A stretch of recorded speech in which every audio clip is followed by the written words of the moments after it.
So I love seeing how people react. Sometimes they reply while looking at their feet in a barely audible whisper. Other times they grin and engage in conversation.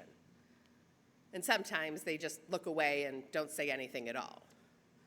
This week, as I made my way in and out of many appointments and errands around town, I addressed and greeted so many people that I came into contact with.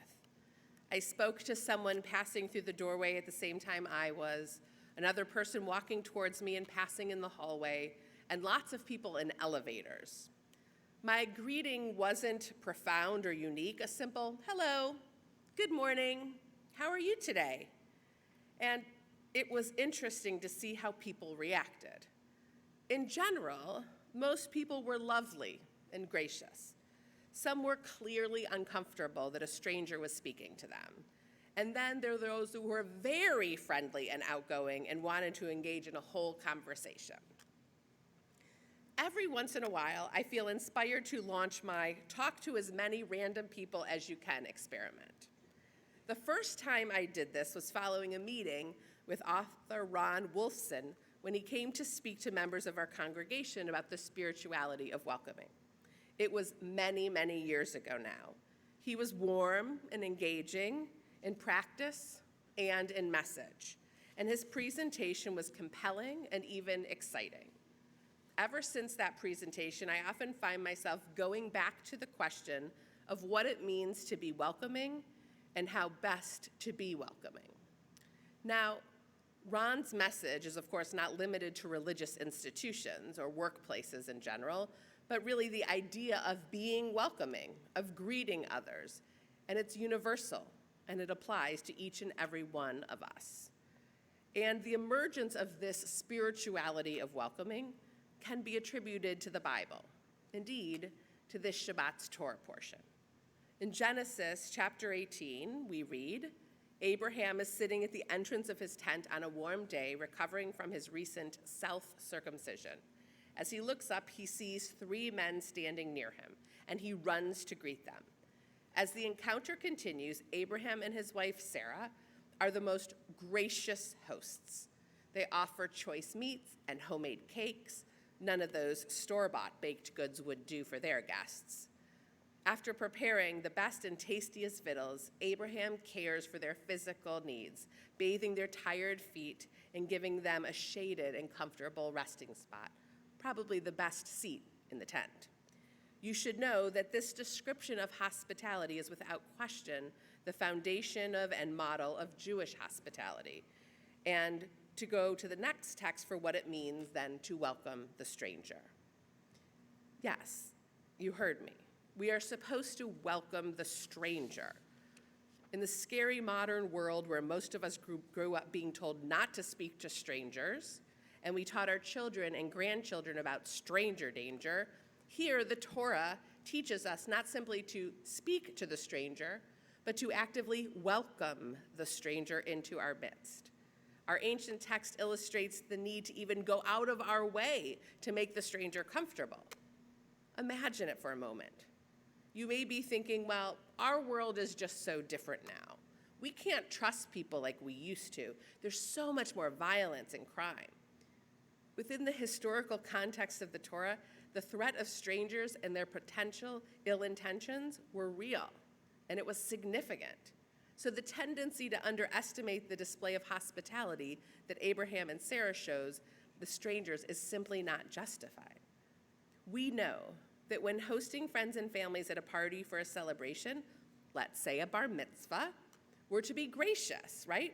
We feed them nice meals. We provide cute little hospitality bags at the hotel. We help arrange and tell them how to fly in and get from place to place. But such profound and personalized hospitality for strangers, like we read about in this week's portion, certainly is not the norm. And I would argue the Torah backing me up here, maybe it should be. I would even suggest that the Torah portion, God might be testing Abraham and Sarah to see how gracious they can be and how gracious they really are. And that only after those visitors' needs have been met does God reward Abraham and Sarah for scoring an A+ on the hospitality test by delivering the news that Sarah is pregnant. This is something they had been praying for a long time. Perhaps God waits to see how hospitable Abraham and Sarah are before allowing them to conceive, not as a measure of how loving that they will be to their baby, but better, to see what kind of person they will shape that baby into. In essence, will Abraham and Sarah create a person who will grow up to be kind and warm and welcoming to strangers because that is what he or she will see their parents doing? Being kind to others, welcoming and being hospitable to strangers is important still, of course, today. How we treat others, and especially those whom we do not know, may be an awfully good judge of character. Before the pandemic began, I was sitting in a salon. It was a Monday morning and the salon was pretty quiet. The ambiance totally changed when a woman walked in the door briskly and demanded service to repair a nail. She was short-tempered with the technician who was really trying to help and satisfy her. She never said please or thank you, and upon having her nail fixed, she paid for the service and quickly left the salon. Who knows what she was so upset about? She didn't offer to share it, and it was clear that their best course of action would be just to stay out of her way. I did not know the lady, but my impression from witnessing the event was that she was probably not a very nice person.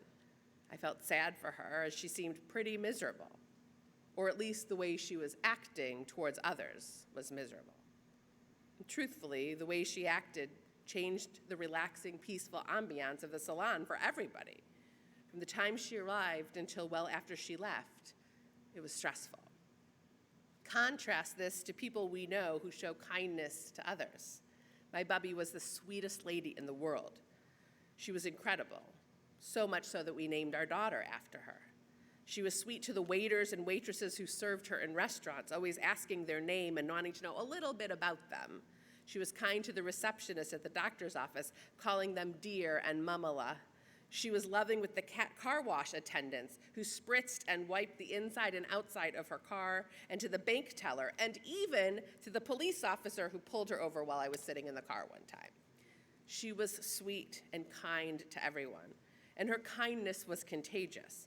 You could just see it spread through the smiles on others' faces, and not just to those that she spoke to directly, but to those sitting near her in the restaurant or the waiting room or at the bank. You know, it's often easy to be kind and hospitable to those we know and those we like or love. It's quite another to be kind and hospitable to the stranger.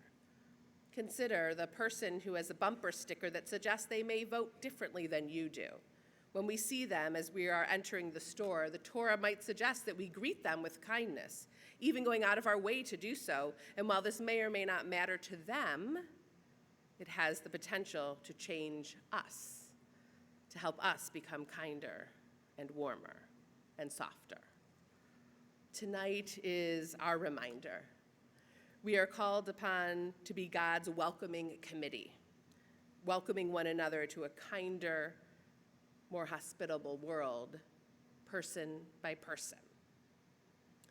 As Judaism is a faith tradition that teaches us the important lesson of how our actions impact and affect the world, the way we treat others has cosmic significance. We do have the power to make the world a better and more peaceful place when we treat others with kindness and compassion. When we are gracious and hospitable to the stranger, we help to make the world a happier place. So let us follow in the footsteps of our patriarch and our matriarch, Abraham and Sarah. Through our actions, let us model for our children and our grandchildren, for our fellow citizens, the importance of showing kindness to others, perhaps most importantly, to the stranger. Shabbat Shalom.